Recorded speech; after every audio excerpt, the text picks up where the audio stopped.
দেখে মনে হতেই পারে কোনো বিয়ের অনুষ্ঠানে বর বা কনেকে নিয়ে যাওয়া হচ্ছে। এমনটা মনে হলেও বাস্তবে লক্ষ্মী এলো ঘরে। তার জন্যই এমন আয়োজন পরিবারের।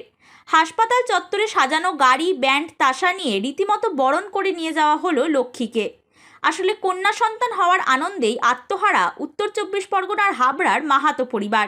সেই আনন্দে হাসপাতালের সামনে বড় পাত্রে নিয়ে আসা হয়েছে ১,০০০ রসগোল্লা, সঙ্গে জলের বোতল, রয়েছে সাজানো গাড়ি, ব্যান্ড পার্টি। হাসপাতাল চত্বরে থাকা রোগীর আত্মীয় থেকে সাধারণ মানুষকে মিষ্টি ও জলে আপ্যায়ন।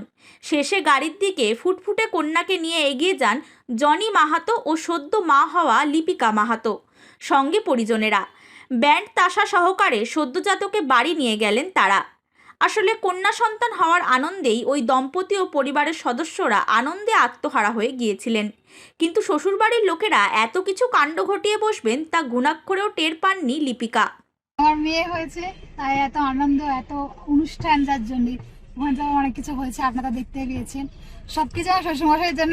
মেয়ে হয়েছে, সে তো রাজরানী করে রাখতে পারে, ওটা বেশি ভালো করে রাখতে পারে না। এটা আমি একদম ভাবতে পারিনি আমার শ্বশুরমশাই এত কিছু করবে। আমি ভেবেছিলাম হতে পারে, কিন্তু এতটা আইটেম হবে সেটা বুঝতে পারিনি। মানে এত কিছু হয়ে গেছে।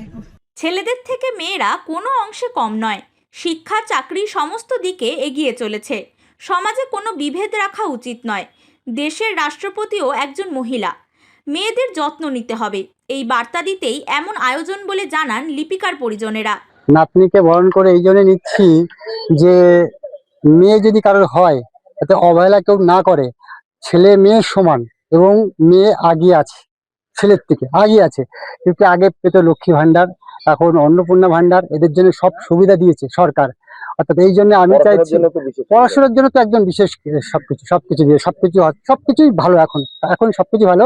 আমি, আমার নাতনি হয়েছে, আমি গাড়ি নিয়ে এসেছি, বাজনা নিয়ে এসেছি, মানে সবকিছু বরণ টরণ করে সবকিছু আমার নাতিকে আমার বাড়িতে নিয়ে যেতে চাই।